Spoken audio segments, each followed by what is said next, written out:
His ex returned with a blind little girl, and the billionaire realized she was his. I'm standing in a hospital corridor, holding a tiny pink shoe. It fell out of a backpack that belongs to a 4-year-old girl I didn't know existed until 20 minutes ago. Through the window, I can see her. Dark curls like mine. My jawline. My mother's nose. The doctors are shining lights in her eyes, but she can't see them. She can't see anything. And the woman sitting beside her, the woman whose hand is trembling as she strokes that little girl's hair, that's Marlo, the love of my life. The woman who disappeared 5 years ago without explanation. She's back now, and she just told me that child is mine. 4 years ago, I let the love of my life walk away because I was too proud to chase her, too focused on building an empire to notice I was losing everything that mattered. Now she's back with a secret that's destroying me, a daughter I never knew I had. And the truth is, I don't know if I'm angry or heartbroken or terrified. Maybe I'm all three. How did I become a father without knowing? Why did Marlo hide this from me? And how do I look at that little girl through the glass and explain that I wasn't there for the first 4 years of her life, not because I didn't want to be, but because no one told me she existed? Her name is Reverie. She's blind, and she needs me now more than she ever has. The question is, am I man enough to be what she needs, or will I fail her the way I failed her mother? Look, I know you're probably thinking about clicking away right now. This sounds like another dramatic story, right? But here's the thing. What I'm about to tell you isn't just my story. It's about the lies we tell ourselves when we're scared, the children who pay for our pride, and the second chances we don't deserve but desperately need. If you've ever wondered whether love can survive betrayal, or if you've ever kept a secret that ate you alive, don't go anywhere. But hey, if you'd rather not face uncomfortable truths today, I get it. The exit button is right there. Still here? Good. Let me take you back to where this all started.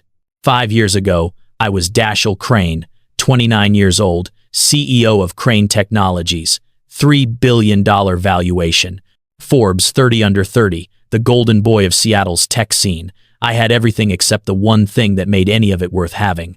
Her name was Marlo Tennyson, and she was nothing like the women my mother kept pushing into my path at charity galas and business dinners. Marlo was an art teacher at a community center in Rainier Valley. We met when my company sponsored a youth program there. Corporate social responsibility, good PR, tax write-off. That's what it was supposed to be.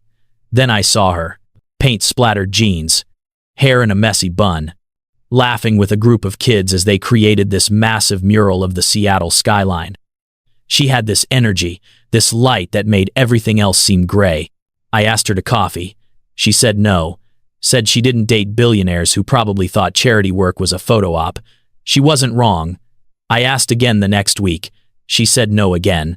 Third week, I stopped asking and just showed up with paintbrushes, offering to help with the mural. She handed me a brush and said, "If you get paint on that $1,000 suit, don't blame me." I got paint everywhere. I didn't care. We fell in love the way people do in movies. Fast, intense, the kind of love that makes you forget about board meetings and quarterly earnings. For 2 years, she was my escape from the pressure of being Dashiell Crane, empire builder. With her, I was just Dash, the guy who burned pancakes on Sunday mornings, the guy who sat on the floor of her tiny apartment reading poetry because she said it made her understand color better. But I never fully brought her into my world. I kept her separate.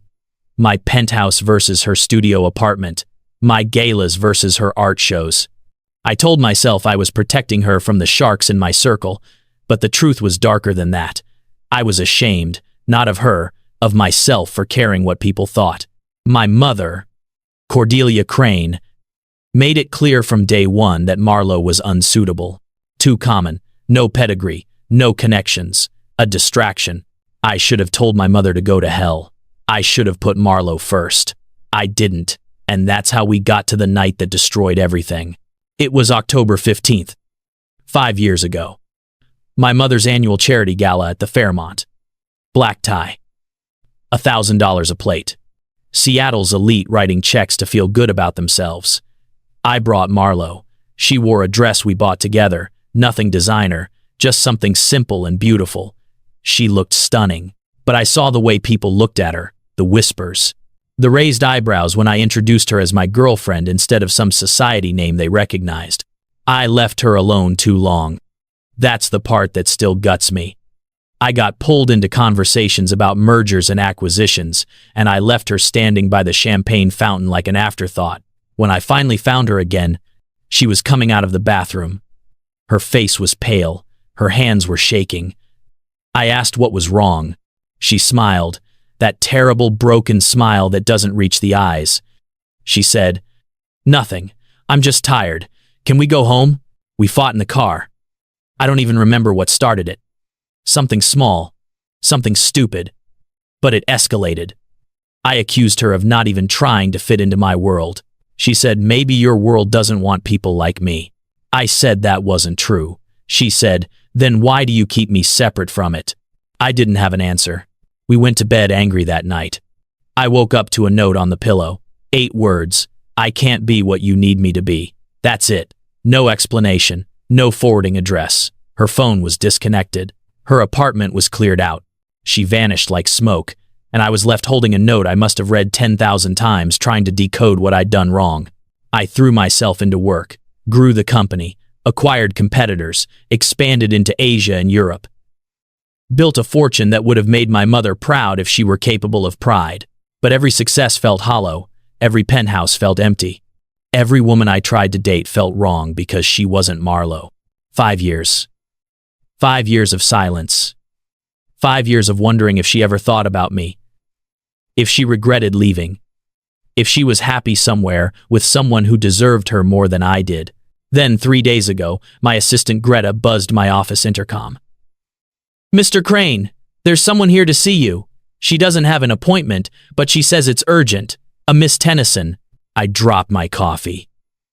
The mug shattered. Black liquid spread across my white marble floor like an ink blot test. My heart was hammering so hard I thought I might pass out. I managed to say, send her in. The door opened. Time collapsed. She stood there. And God, she was different. Thinner. Sharper edges. Her hair was shorter, pulled back tight. She wore jeans and a worn jacket, practical shoes. The lightness I remembered was gone, replaced by something harder, survivorship. Her eyes met mine. Those sage green eyes I used to get lost in, and they were full of something I couldn't name. Sorrow, regret, desperation. And beside her, holding her hand with a grip that said don't let go, was a little girl. 4 years old maybe. Dark curls that caught the light exactly like mine did. Pale skin, delicate features. She wore pink-tinted glasses, and I noticed immediately that her eyes didn't track movement. They stared slightly off-center, unfocused. She tilted her head like she was listening with her whole body instead of looking. Hello, Dashiell. Marlo's voice was steady on the surface, but I heard the fracture underneath, like ice cracking. I couldn't speak. My throat had closed. I just stared. Marlo's hand tightened on the little girl's. I wouldn't be here if I had any other choice. Believe me. 5 years. The words came out harder than I meant them to. 5 years of silence, and you just walk back in? The little girl spoke then, her voice clear as a bell. Mommy, is this the tall building you told me about? I can feel how high we are. The air tastes different. My chest constricted. Who is this? Marlo knelt beside the child, every movement protective, primal. This is reverie. She paused. The pause stretched. In it, I heard the truth before she said it. My daughter. She looked up at me, and her eyes were wet. Our daughter. The world tilted. I gripped the edge of my desk. My knuckles went white. What did you just say? She's yours, Dashiell. She's 4 years old, and she's blind, and she needs surgery that I can't afford. That's why I'm here. The rage came fast and hot. It burned through my chest and up my throat. You kept my child from me for 4 years. You disappeared, and you were pregnant? My voice rose, echoing off the glass walls of my office. Reverie flinched. She turned her face into Marlo's shoulder, and that small movement, that tiny retreat from my anger, it shattered something in my chest. Marlo's voice went to steel. Don't you dare raise your voice around her. You want answers? Fine. But not here, not like this. She was right. I forced myself to breathe. To think. I buzzed Greta. Clear my schedule for the rest of the day. Then I looked at Marlo. Conference room, now. We walked in silence. Reverie between us, her hand in her mother's, counting her steps under her breath. 1, 2, 3, 4. I realized she was mapping the space, learning it by number and sound. My daughter was navigating a world she couldn't see, and I hadn't been there to teach her how. The conference room was neutral territory, big table, leather chairs, windows overlooking Puget Sound. I gestured for them to sit. Marlo helped Reverie into a chair, and the little girl immediately started exploring the table with her hands. She found a stress ball someone had left behind and squeezed it, her face serene despite the tension crackling around her. Talk. My voice was ice. Marlo drew a breath that shook. Do you remember the night before I left? Your mother's charity gala? Of course I remembered. I'd replayed that night 1,000 times. The fight in the car, the cold silence. Waking up alone. She cornered me in the bathroom. Marlo's voice was distant, like she was watching the memory from outside her body. Your mother. She told me I was a distraction, that I was pulling you away from your destiny. She offered me money, $200,000 to disappear from your life. That's impossible. My mother would never do that, wouldn't she? Marlo's laugh was bitter and sharp. She laid it all out, Dashiell. How I came from nothing. How I'd never fit into your world. How I'd eventually drag you down or you'd resent me for holding you back.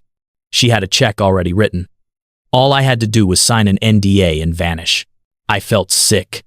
My mother, Cordelia Crane, the woman who'd raised me to value legacy and reputation above everything. She'd done this? And the worst part, Marlo continued, she wasn't entirely wrong. What? I didn't fit, Dashiell. You know I didn't.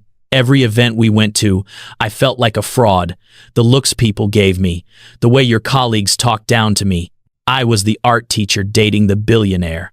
A novelty. I saw the writing on the wall. Eventually, you'd have to choose, your empire or me. And I knew which one you'd pick. You don't know that, don't I? Her eyes flashed. Every conversation we had in those last 6 months was about markets and mergers. You canceled 3 dates in a row for conference calls. You missed my gallery opening because of a flight to Tokyo. You were building something incredible, and I was in the way. You could have told me what my mother said. Could I? She leaned forward. You worshipped her, Dashiell. Cordelia Crane, the brilliant strategist. You wanted her approval more than anything. If I'd told you, you would have confronted her, and she would have denied it or justified it, and you would have been stuck between us. I didn't want to be the reason you lost your family. So you made the choice for me. Yes, I made the choice. And 2 days later, I found out I was pregnant. The room went silent. Even Reverie stopped squeezing the stress ball. I had a decision to make, Marlo said quietly. Tell you and watch you sacrifice everything out of obligation, or disappear and let you live the life you were meant for. I chose what I thought was the selfless option. Selfless? I couldn't keep the bitterness out of my voice. You took my child from me. Mommy, you're sad. Reverie's small voice cut through the argument like a knife. I can hear it. You're doing the voice you do at night when you think I'm sleeping. Marlo's composure cracked. A tear slid down her cheek. Baby girl, can you do Mommy a favor? Can you go sit on that big couch over there and count to 100? I need to talk to the man for a bit longer. Is he the one you cry about at night? The question landed like a grenade. Marlo closed her eyes. Yes, sweetheart. Now go count for me. Reverie nodded solemnly. She slid off the chair and made her way to the couch with careful, measured steps. One hand trailed along the table for guidance. I watched her. This little person I'd helped create, navigating darkness with more grace than I'd ever shown in the light. Once she was out of earshot, Marlo continued. Her voice was raw now, scraped clean of pretense. I tried to make it work on my own. I moved to Portland, got a job teaching art at another community center, found a tiny apartment.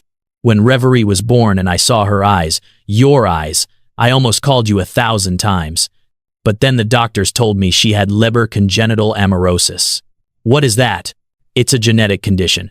Severe vision loss from birth. She can see light and shadows if they're strong enough, shapes if she's close.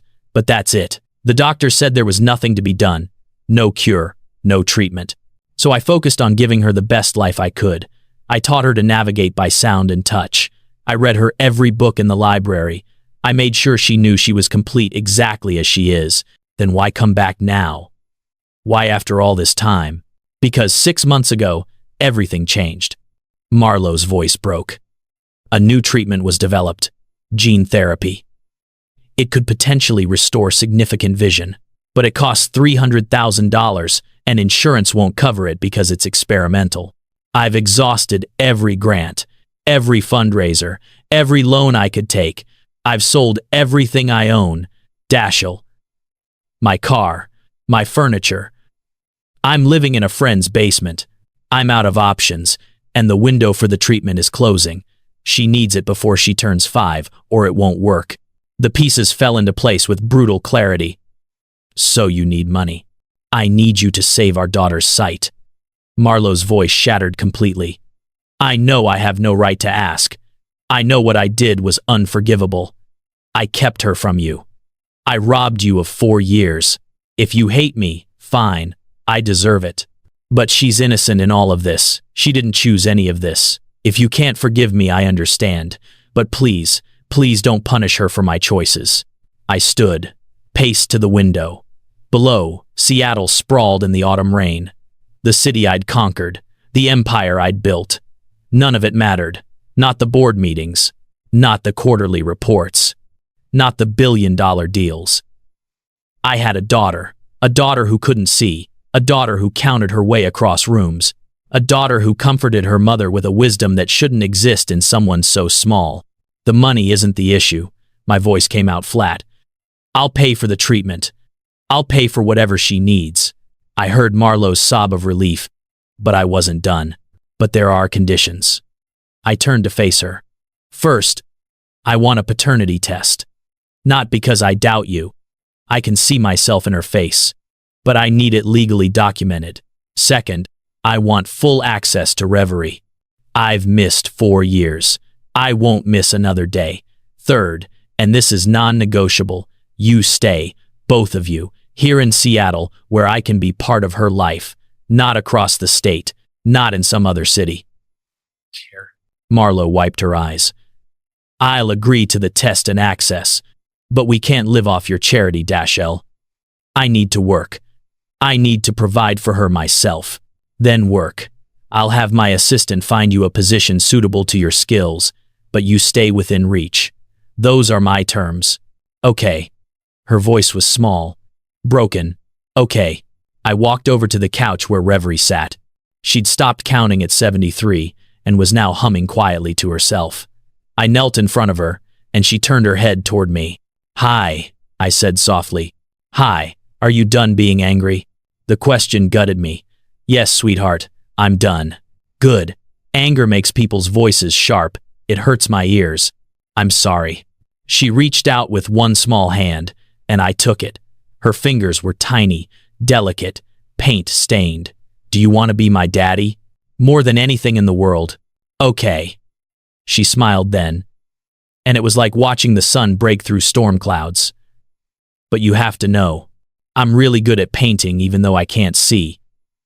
And I don't like broccoli. And I need 3 stories before bed, not 2.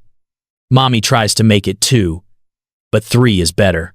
Despite everything, I felt my mouth curve. 3 stories. Got it. Anything else? I love dragons. And music. And when Mommy describes colors to me, she says yellow smells like vanilla and feels warm. Is that true? Yes, that's true. Good. Then we'll get along fine. Pause for a second. I need you to think about something. Have you ever made a decision you thought was selfless, only to realize years later it was the most selfish thing you could have done? Drop a comment below, even if it's just a single word. Write yes or no, because what happens next in this story, it's going to challenge everything you think you know about sacrifice and love. And if you're feeling what I'm feeling right now, That knot in your chest, hit that like button, not for me. Do it so you remember this moment when we get to the end. The paternity test took 3 days to process, 3 days that felt like 3 years. I arranged for Marlo and Reverie to stay in one of my properties, a brownstone in Capitol Hill, 4 bedrooms, quiet street, far enough from my penthouse to give them space, but close enough that I could be there in 10 minutes. I showed up on the second day with a stack of files, everything I'd compiled on Leber congenital amaurosis, research papers, clinical trials, specialist contacts. I'd barely slept. My assistant Greta had brought me coffee 4 times before noon and finally asked if I was having a breakdown. Maybe I was. Marlo answered the door looking exhausted. Her hair was in a ponytail, no makeup, paint smudged on her left cheek. For a moment, she looked exactly like the girl I'd fallen in love with 6 years ago. "Is that paint?" I asked, momentarily distracted from the files in my arms. Reverie wanted to create. I found some supplies. She stepped aside, and I saw the dining room had been transformed into an art studio. Canvas covered the table, newspapers on the floor, and in the center of it all, Reverie sat with her hands buried in finger paints, creating swirls of color with pure, unself-conscious joy. "She's painting?" I asked, "but she can't see the colors. She experiences them differently." Marlo's voice held fierce pride. "The paints have different textures. We add safe scents. Vanilla extract for yellow, peppermint for green, cinnamon for orange. She creates from feeling, not sight. Come look." I walked closer. Reverie's painting was abstract, chaotic, beautiful. Swirls of yellow and green and orange dancing across the canvas with no recognizable form but somehow full of life. "Is that him?" Reverie asked without turning her head. "The man from the tall building?" "Yes, baby. His name is Dashiell. That's a funny name." Reverie tilted her head, considering. "It sounds like dashing." "Are you dashing?" Despite everything, despite the tension and the paternity test pending and the 4 years of lies between us, I felt my lips twitch. "I don't know." "Am I?" "I can't see, so I'll have to touch your face to decide. Mommy says faces tell stories if you know how to read them." I looked at Marlo, who nodded encouragingly. "All right. How do we do this?" "Come sit." Marlo gestured to the chair beside Reverie. "And don't worry about the paint. It washes off." I sat. Reverie turned to face me, her unfocused eyes somewhere over my left shoulder. She reached out, and I guided her paint-covered hands to my face. She explored methodically. My forehead, the bridge of my nose, the curve of my cheekbones, the stubble on my jaw. Her touch was gentle, questioning, reading me like Braille. "You have sad eyes," she announced after a long moment. "I can feel it in the lines here." She traced the corners of my eyes. "And you're scared. Your jaw is tight. Are you scared of me?" The question destroyed me. "No, sweetheart. I'm not scared of you." "Then what?" I glanced at Marlo, who watched with her hand pressed to her mouth, tears streaming silently. "I'm scared I won't be good enough for you." Reverie considered this with the gravity of a judge deliberating a verdict. Then she smiled, sudden and bright. "That's silly. Mommy always says love makes you good enough." "Do you love me?" The truth crystallized, sharp and undeniable as broken glass. "Yes, I do." "Then you're good enough." She pulled her hands back and wiped them on a towel Marlo handed her. "Can you paint with me?" And so I spent the afternoon finger painting with my daughter, learning that yellow smelled like vanilla and green like peppermint. That Reverie laughed when the paint squished between her fingers, that she had a talent for creating beauty she couldn't see, that she asked a million questions. What color is the sky today? Does rain have a color? If you close your eyes, does the world disappear for you too? Marlo sat across from us, ostensibly working on her own canvas, but I caught her watching. Her expression was complicated, grateful, guilty, longing. We didn't talk. We didn't need to. The silence was full enough. When Reverie's energy finally flagged, Marlo announced bath time. Reverie groaned but didn't argue. She stood, felt her way around the table, and stopped in front of me. "Will you come back tomorrow?" she asked. "Yes." "Promise?" "Promise." "Okay." She reached out, found my hand, squeezed it. "I like you, Dashiell." even if your name is funny. After they disappeared upstairs, I sat in the paint-covered dining room, surrounded by the evidence of my daughter's afternoon, and let myself feel the full weight of what I'd missed. First steps, first words, first birthday.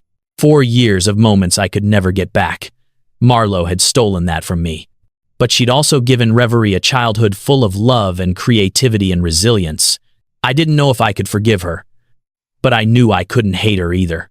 The paternity test results came back on the third day. 99.99% probability of paternity. As if there'd been any doubt. My lawyers immediately began paperwork. Custody arrangements, child support, everything necessary to establish my legal rights as Reverie's father. But something had shifted in those 3 days. The white-hot rage had cooled into something more complex. A tangle of regret and longing and fragile hope. I found myself at the brownstone every day, sometimes with files and specialist contact information, sometimes with books I thought Reverie might like, once with a keyboard because Marlo mentioned Reverie loved music. I learned that my daughter had perfect pitch, that she could hear a melody once and recreate it flawlessly, that she loved stories about dragons and brave knights, that she was afraid of loud noises but fearless about everything else, that she called Marlo Mommy in this sweet, sing-songy voice that made my chest ache. I watched Marlo with her. Patient, creative, endlessly loving. She'd taught Reverie to navigate the world with confidence, to find joy in textures and sounds, to create art that transcended sight. She'd given our daughter everything she could, and it showed in every aspect of who Reverie was. 3 weeks in, my mother appeared. I was in my office when Greta buzzed. "Your mother is here." I didn't have time to prepare. Cordelia Crane swept in like a winter storm, platinum hair and a perfect chignon, Chanel suit, heels that clicked on marble like a countdown. Her expression was controlled, but I saw the tension in her jaw. "I hear you've taken in a charity case," she said without preamble.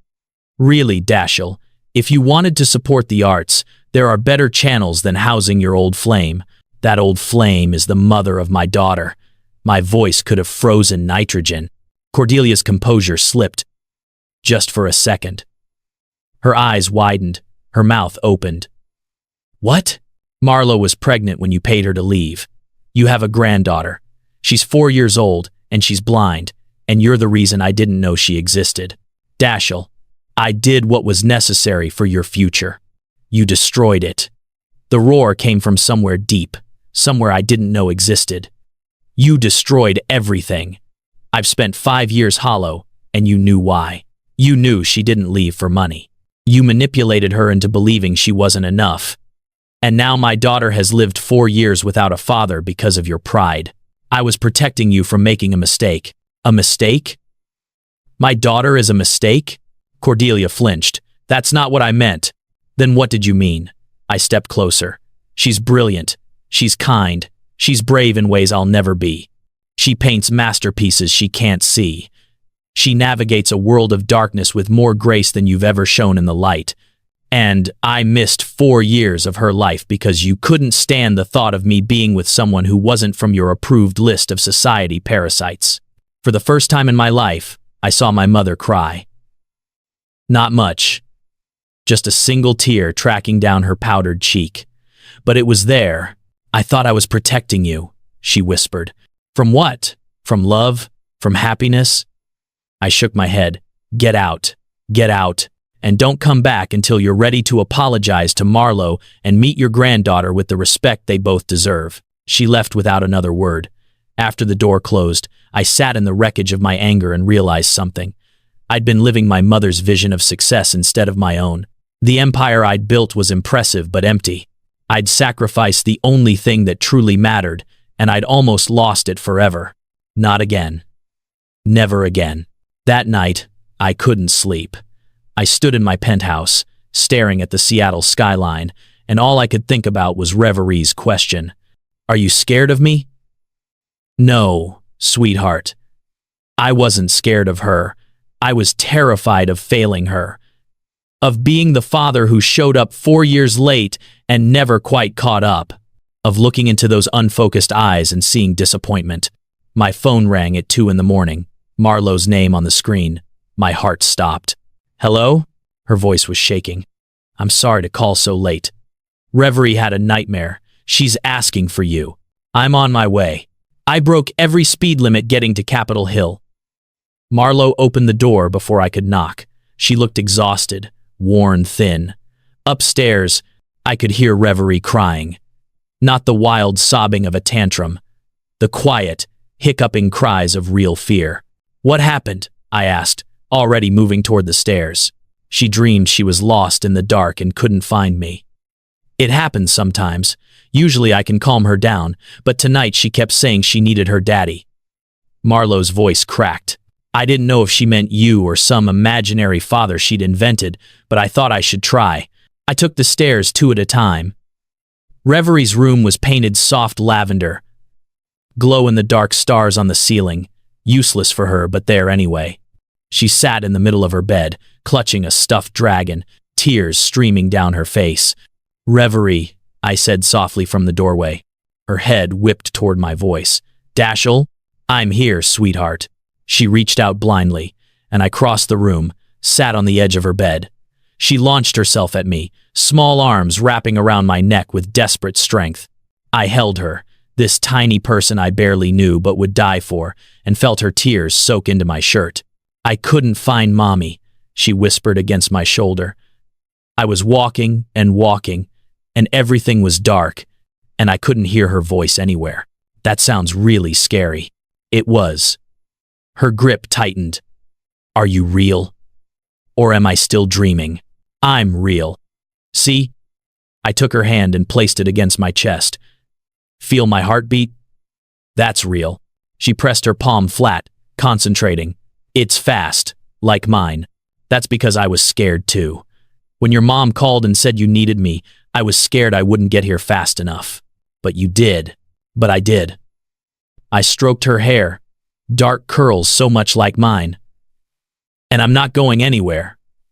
Even when you can't see me or hear me, I'm still here. Okay? She pulled back slightly, her face tilted up toward mine. Promise? Promise. She settled against my chest, her breathing starting to even out. Will you tell me a story? About the dragons? What kind of dragons? The brave kind, that aren't scared of the dark. So I told her a story, made it up as I went, about a dragon named Ember who lived in a cave so deep that no light ever reached it. Ember couldn't see, but she could feel the vibrations of the earth and hear the whispers of the wind. She went on adventures, found treasure, saved kingdoms, all without sight. Because bravery, I told Reverie, isn't about not being scared, it's about doing things even when you are. By the time I finished, she was asleep. I tried to lay her down gently, but her hands clutched my shirt. Don't go, she mumbled, half unconscious. I'm not going anywhere. I stayed, sat against her headboard with my daughter curled against my side, and I watched her sleep. In the dim glow of the nightlight, I could see Marlowe standing in the doorway. She didn't say anything, just looked at us with an expression I couldn't read. Then she disappeared. I must have dozed off because I woke to sunlight streaming through the window and the smell of coffee. Reverie was still asleep, sprawled across my lap now, snoring softly. My back ached from the awkward position, but I didn't care. Marlowe appeared in the doorway with a mug. Thought you might need this. Thank you. I took it carefully, trying not to wake Reverie. Marlowe sat in the rocking chair across from the bed. She looks peaceful. She hasn't slept that well in weeks. She has nightmares often, 2 or 3 times a week, usually about being lost or left behind. The therapist says it's normal for children with vision impairment. The world feels uncertain. Does she know? I asked quietly. About why you left me? She knows we weren't together when she was born. She knows I made a choice I thought was right. She doesn't know the details. I didn't want her to carry that. We need to tell her. Eventually. The truth. I know. Marlowe's voice was barely audible. I know. Reverie stirred, yawned, sat up. Her hand immediately reached out, patting around until she found my arm. You stayed. I promised I would. She smiled. That sunrise smile that made everything else disappear. Can we have pancakes? If your mom says it's okay. Marlo laughed, the first real laugh I'd heard from her since she came back. Yes, you can have pancakes, but you have to get dressed first. Will Dashiell help me pick my clothes? I don't know much about fashion, sweetheart. That's okay. I can't see them anyway. I just like how things feel, rough or soft or smooth. So, I helped my daughter pick out clothes based on texture. She chose corduroy pants because she liked the ridges and a sweater because it was fuzzy. Marlo braided her hair while I made pancakes in a kitchen I didn't know, burning the first batch and making Reverie giggle when the smoke alarm went off. It felt like playing house. Like pretending it's something we could have been if I'd fought harder, if Marlo had been braver, if my mother had been kinder. But it wasn't pretend. This was real, complicated and messy and real. After breakfast, I got the call from my lawyer. The paperwork was ready. I had legal standing as Reverie's father. Joint custody was being proposed, pending Marlo's agreement. Child support calculations were done. Though the number was irrelevant, I'd give everything I had. The surgery was scheduled for 6 weeks out. Dr. Yosef Kamau, the leading specialist in gene therapy for Leber congenital amaurosis, had reviewed Reverie's case. He was cautiously optimistic. 78% success rate for significant vision restoration. Risks included infection, rejection, and in rare cases, complete loss of the minimal vision she had. We met with him on a Thursday. Seattle Children's Hospital, 10th floor. Dr. Kamau was a tall man with kind eyes and steady hands. He knelt to Reverie's level and asked permission before touching her, which immediately earned my respect. "Reverie," he said gently, "I'm going to examine your eyes. It won't hurt, but you'll see some bright lights. Is that okay? Will the lights be pretty?" "Very pretty, like tiny stars." "Okay then." Marlo held one of Reverie's hands. I held the other. We watched as Dr. Kamau performed the examination, shining lights, taking measurements, making notes. Reverie sat perfectly still, braver than most adults I knew. Afterward, Dr. Kamau sat with us in his office. The good news is that Reverie is an excellent candidate for the therapy. Her optic nerves are intact. The genetic markers are clear. If the procedure works, we could see anywhere from 30 to 80% vision restoration. "And if it doesn't work?" Marlo asked, her voice tight.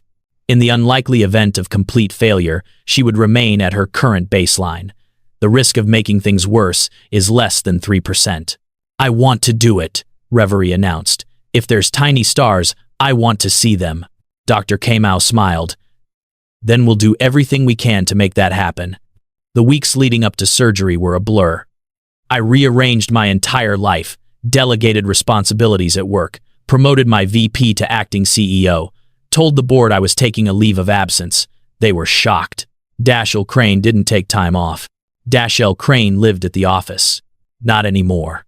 I spent every day at the brownstone, mornings with Reverie, learning her routines, how she organized her room by touch, how she counted steps between furniture, how she listened to audiobooks at double speed because her brain processed faster than most. Afternoons I spent with Marlo, planning. We hired a nurse for post-surgical care, arranged for the brownstone to be modified for recovery, bought every book we could find on supporting children through medical procedures. Evenings were family dinners. The three of us at the table, Reverie chattering about her day at the special preschool she attended, Marlo and I navigating the strange dance of co-parenting people we used to be to each other.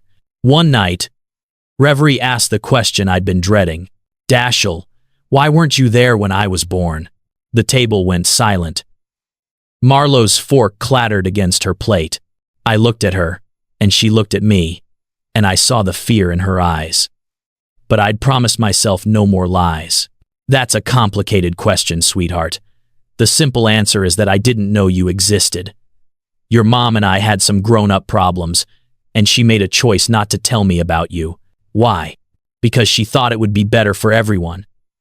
She thought I had important work to do, and a baby would make that harder." Reverie processed this. "Were you mad when you found out?" "Yes, I was very mad." "Are you still mad?" I looked at Marlo. Her eyes were wet. "Sometimes," I admitted. "But mostly I'm just sad that I missed so much time with you. Mommy says being sad doesn't fix anything. You have to do something. Your mom is very smart, so I'm doing something. I'm here now, and I'm going to be here every day from now on. Even when I'm annoying, especially when you're annoying." She grinned. "Good, because I'm annoying a lot. Mommy says I ask too many questions." "There's no such thing as too many questions." "See, Mommy?" Reverie turned her face toward Marlo triumphantly. "Dashiell says I can ask all the questions I want. I'm going to regret saying that, aren't I?" "Probably," Marlo said, but she was smiling through her tears. That night, after Reverie was in bed, Marlo and I sat on the back porch. The October air was crisp, carrying the smell of rain. I'd brought a bottle of wine. We didn't talk for a long time.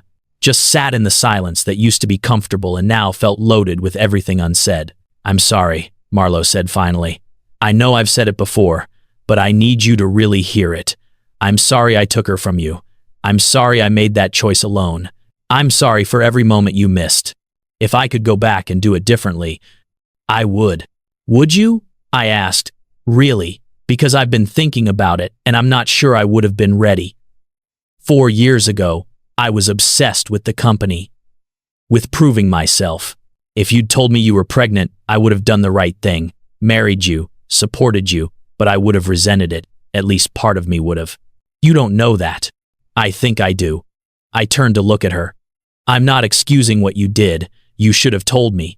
But I'm also not pretending I was some perfect man who got robbed of his chance at fatherhood. I was a workaholic with mommy issues who kept you separate from my real life because I was too much of a coward to stand up to Cordelia. We were both broken, Marlo. We both made mistakes. So where does that leave us?" "I don't know." I reached for her hand, and after a moment, she let me take it. "I know I love our daughter. I know I'm going to be the father she deserves, even if I have to learn how. And I know that when I look at you, I still feel everything I felt 6 years ago. But I don't know if that's enough. I don't know if we can build something real out of all this wreckage. Maybe we don't have to know yet," she said softly. "Maybe we just take it one day at a time." "One day at a time," I repeated. "I can do that." The night before surgery, I found Marlo on the roof deck. She was wrapped in a blanket, staring at the stars. I'd brought my own blanket and settled beside her. "Terrified," she admitted before I could ask. "The doctors say 78% success rate. But what if she's in the 22%? What if something goes wrong? What if I made her go through all this and she ends up worse?" "She won't. You don't know that." "No. But I know she's the strongest person I've ever met. And she gets that from you." Marlo laughed shakily. "She gets her stubbornness from you. Do you know she insisted on choosing her own post-surgery outfit?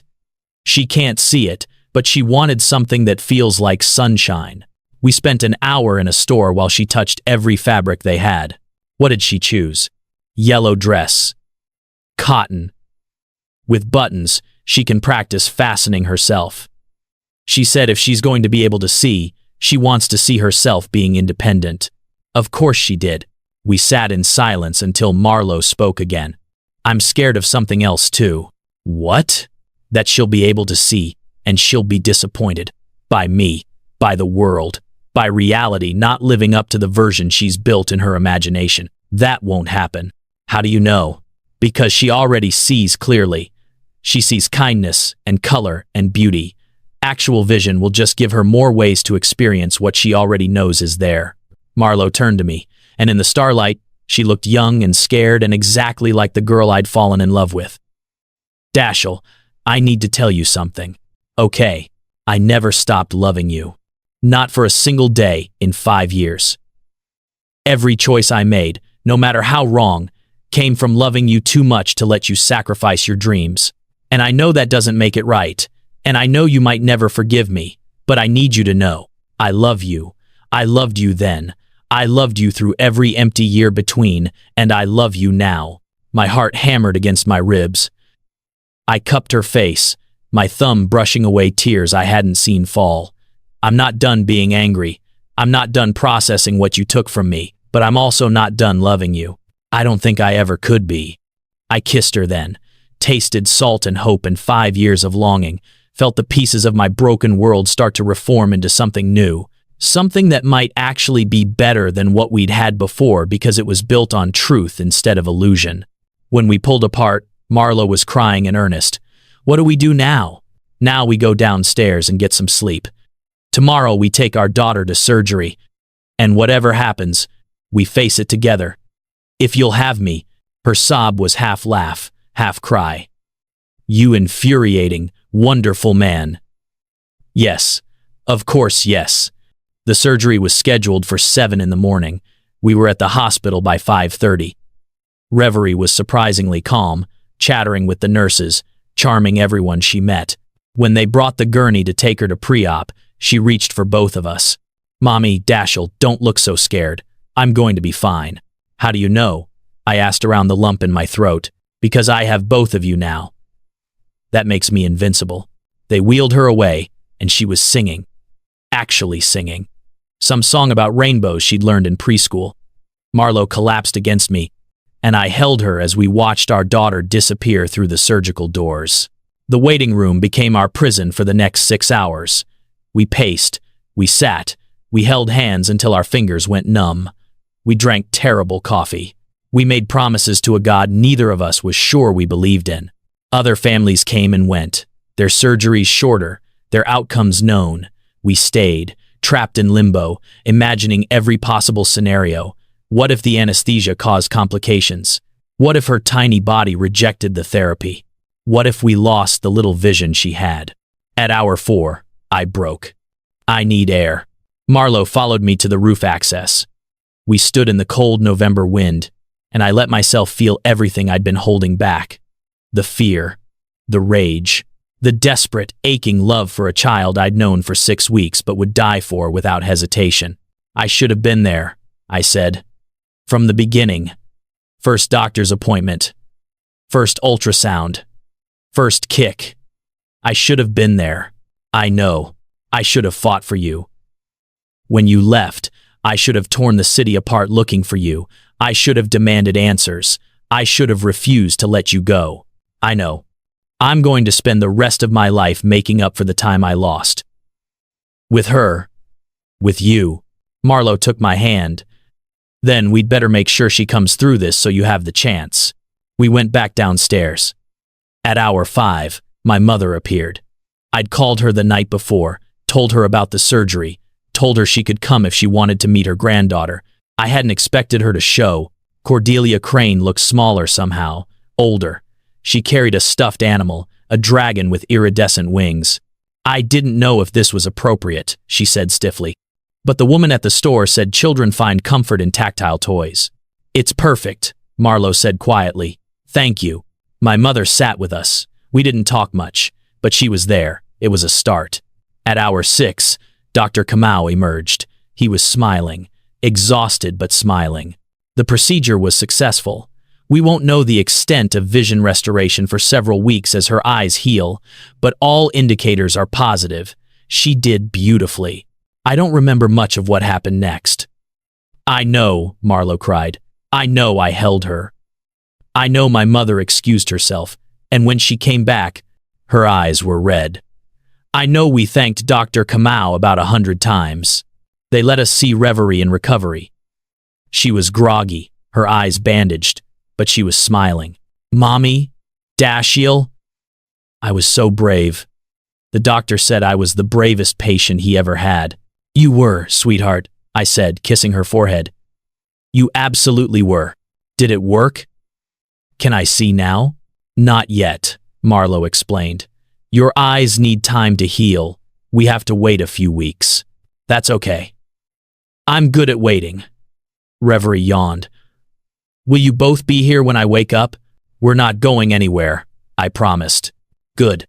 Because I had the best dream. I dreamed I could see colors. Real colors. Not just the ones Mommy describes. And they were everywhere. The bandages stayed on for 3 weeks. 21 days of waiting, hoping, and praying. We moved into a routine. Marlo and I took turns staying with Reverie, reading to her, helping her navigate her temporary total blindness. The bandages covered even the light perception she'd had before. She handled it better than we did. Never complained, never cried, just trusted that when they came off, something would be different. We filled the time with plans. I asked Marlo to marry me properly, not in a hospital corridor or a moment of crisis. I took her to the space where we'd first met, the community center in Rainier Valley. The mural we'd painted together was still there, faded but recognizable. I got on one knee in front of that mural and told her I wanted to paint a new life together, one where we didn't run from hard things, one where we chose each other every single day. She said yes before I finished talking. Look, I know you're probably thinking about clicking away right now. This sounds like another dramatic story, right? But here's the thing. What I'm about to tell you isn't just my story. It's about the lies we tell ourselves when we're scared, the children who pay for our pride, and the second chances we don't deserve but desperately need. If you've ever wondered whether love can survive betrayal, or if you've ever kept a secret that ate you alive, don't go anywhere. But hey, if you'd rather not face uncomfortable truths today, I get it. The exit button is right there. The day the bandages came off, we gathered in Dr. Kamau's office. The lights were dimmed to the lowest setting. Marlo held one of Reverie's hands. I held the other. My mother sat in the corner, silent but present. Dr. Kamau began unwrapping slowly, layer after layer of gauze. Reverie sat perfectly still. Okay, Reverie, he said gently. I need you to open your eyes very slowly. Don't try to focus on anything yet. Just let them adjust. The final layer came off. Reverie's eyes were closed. The room held its breath. She opened them, blinked again. Her pupils contracted against even the dim light. Her eyes moved, tracking for the first time. They focused on Marlo's face. The silence stretched so long I thought something was wrong. Then Reverie whispered, her voice full of wonder. Mommy? Yes, baby? You're beautiful. You're so beautiful. Marlo broke, sobbing into Reverie's hair, pulling her close. Oh, baby. Oh, my sweet girl. Then Reverie turned to me. Her eyes found mine, actually found them, locked on, saw me. You look like me, she breathed. We have the same eyes. We do, sweetheart, we do. And the same smile. She reached out, touching my face like she had with paint on her hands weeks ago, but now her eyes followed her fingers. I can see you. I can really see you. What do you think? She studied me with the seriousness of an art critic. You're not scary at all. You just needed us to stop being sad. Are you still sad? I looked at Marlo, at this incredible woman who'd carried the weight of the world alone to protect our daughter, at the child we'd created who saw the world with such clarity despite having been denied sight for so long, at my mother, who was crying quietly in the corner, witnessing the redemption of her own mistakes. No, sweetheart, I'm not sad anymore. Dr. Kamau's assessment showed 65% vision restoration. Better than expected. She could see faces clearly, colors, large print, movement. Distance vision was limited. Fine detail would always be challenging. But to Reverie, it was everything. Her first request was to see colors, real colors. We took her to the window. November sunlight streamed through. She stared at the sky like it was a miracle. It's blue, she whispered. Real blue. It's like singing, Mommy. Blue is singing. We spent the afternoon showing her colors, the red of her dragon stuffed animal, the yellow of her sunshine dress, the green of the plants in Dr. Kamau's office.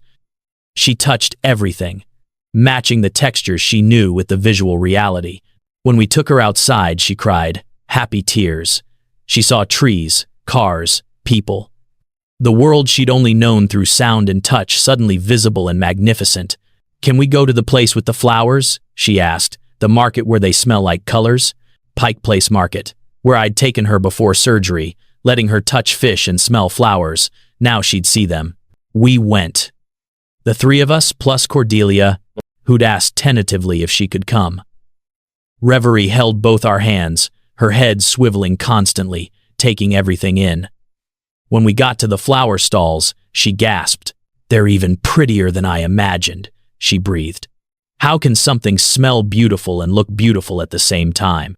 That's the magic of flowers, Marlo said.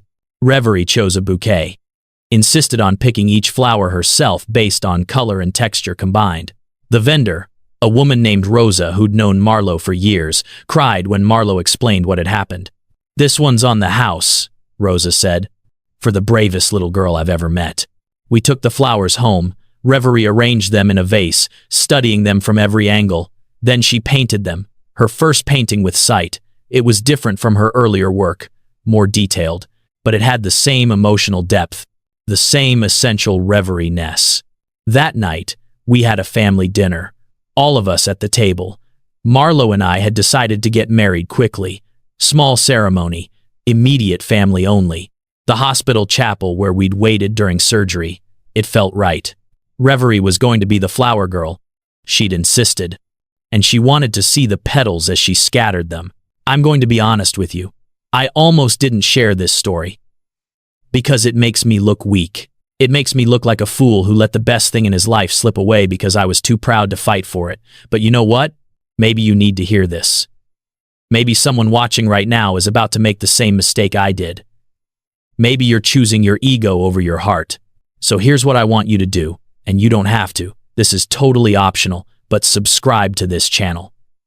Because by the end of this story, you're going to want to remember where you were when you learned this lesson. Trust me on that. The wedding was 2 weeks later. Marlo wore a simple white dress. I wore a suit. Reverie wore her yellow sunshine dress and carried a basket of rose petals. She walked down the aisle with Cordelia, scattering petals she could finally see. Red and pink and white. She did it with such concentration, such seriousness, that half the guests were crying before Marlo even appeared. When Marlo walked in, Reverie announced loudly, "Doesn't Mommy look beautiful? I can see how beautiful she is now." Everyone laughed through their tears. The ceremony was short. I promised to never let fear make decisions for us again. Marlo promised to trust me with all of her, the strong parts and the broken parts. Then Reverie insisted on making her own promise.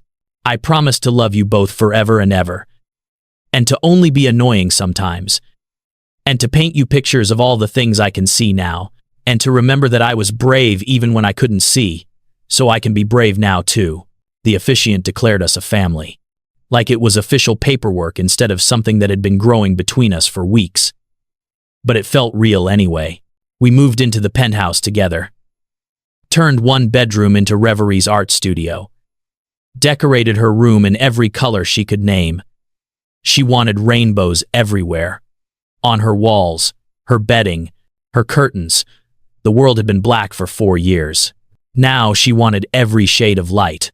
She started kindergarten at a specialized school for children with visual impairments. She didn't need it anymore, not really, but we kept her there because she wanted to help other kids. She became a mentor, teaching blind children that they weren't broken, that they could paint and play and be brave. "I can't see everything," she'd tell them, "but I can see enough. And before, when I couldn't see it all, I was still whole. You are too." My business changed. I couldn't go back to the obsessive workaholism.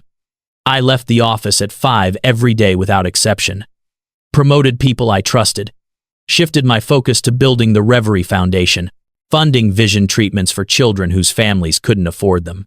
In the first year, we treated 50 children, some fully successful, some partially, some not at all, but we tried. We gave families hope. And Reverie came to every single foundation event, talking to kids and parents, sharing her story.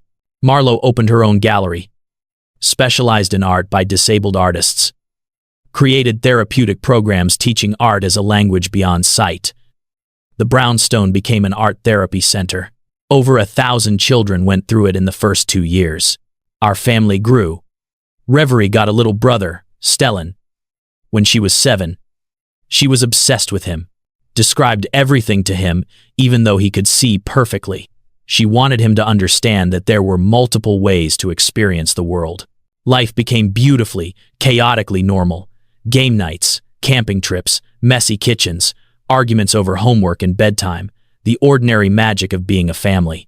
On Reverie's 11th birthday, she had a school assignment, write about your hero. I expected her to write about her mother, or maybe one of the children at the foundation. Instead, She wrote about herself. Specifically, about the 4-year-old version of herself who'd navigated darkness with grace. She read it aloud at a school assembly. "My hero is the little girl I used to be," Reverie read, her voice clear and strong. "The girl who was brave when the world was dark. She didn't know if she'd ever see colors, but she painted anyway. She didn't know if her daddy would love her, but she loved him first. She taught me that being afraid doesn't mean you can't be brave. She taught me that you can be whole even when something's missing. She taught me that love doesn't need to see to find its way home." The auditorium erupted in applause. Parents and teachers were crying. Marlo gripped my hand so hard it hurt. On the drive home, Reverie asked, "Daddy, are you glad Mommy came back?" "Every single day, sweetheart. Even though she kept me a secret? Even though. Because she gave me you, and she taught me what really matters." Reverie was quiet for a moment, then said, "Sometimes the wrong thing leads to the right place, doesn't it?" "Yes, baby, sometimes it does." That night, we had dinner on the penthouse terrace. The Seattle skyline glittered below. Reverie painted the sunset, combining memory and sight. Stellan asked why her painting looked different from the real sky. "Because I see with my heart and my eyes," Reverie explained. They work together now. I watched my family and thought about the journey that brought us here. 5 years of loss, 6 weeks of discovery, months of healing, years of building something new from broken pieces. I thought about the man I'd been, the empire builder who measured worth in dollars and deals, the son who'd chosen his mother's approval over his own happiness, the fool who'd let the love of his life walk away without a fight. That man was gone.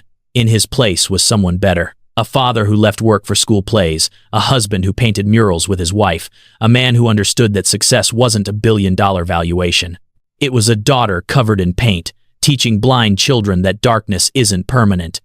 It was a wife who trusted him with her whole heart. It was a son who'd never know a world where love wasn't the highest priority. "Dashiell," Reverie called, pulling me from my thoughts. "You're doing that stare thing again." "What stare thing?" "The one where you look at us like you're trying to memorize us." "That's because you're worth memorizing." She launched herself at me, paint-covered hands and all. Stellan joined in. Then Marlo. We were a mess of laughter and paint and love. "We're messy," Stellan observed. "We're perfect messy," Reverie corrected. And she was right. Here's something I want you to understand. This story isn't special because we're wealthy or because there was a medical miracle. It's special because it's about 3 broken people who learned that love isn't about perfection. It's about showing up. So let me ask you, what's your version of this story? What's the thing you're afraid to face?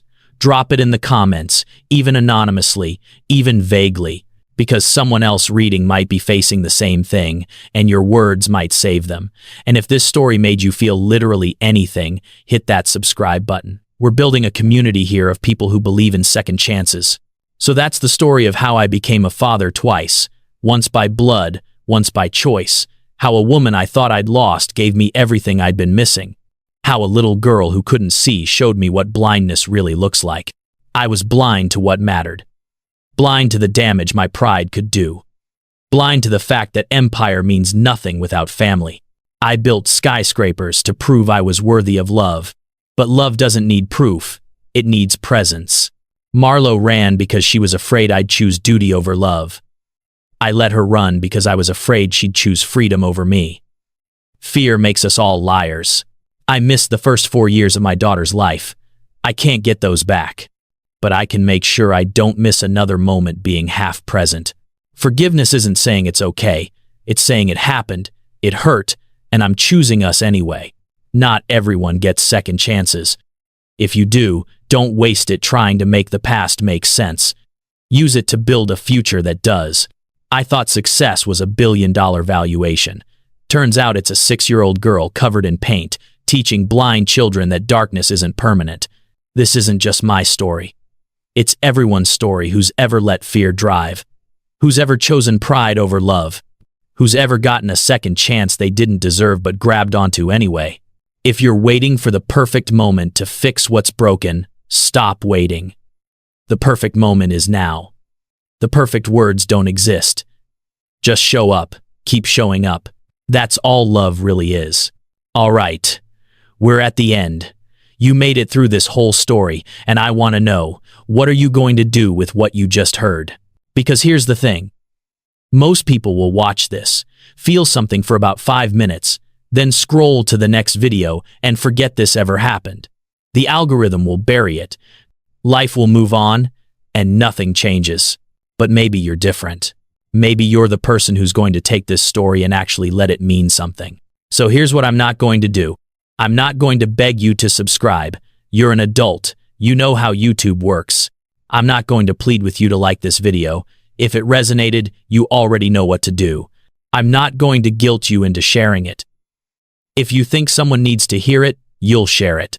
What I am going to do is this. I'm going to challenge you. I challenge you to look at your life right now and ask yourself one question. Am I living, or am I just avoiding dying? Am I choosing the people I love every day, or am I taking them for granted until they're gone? Am I being the father Dashiell became, or the father he was before Reverie? Am I being brave like Marlowe finally was, or am I still running from hard conversations? Drop one word in the comments. Just one word that describes what you're feeling right now, not what you think you should feel, what you actually feel. And if you got something real out of this story, if it hit you somewhere deep, subscribe to Cedar Drama. Because we're not here to waste your time. We're here to tell stories that crack you open and remind you what it means to be human.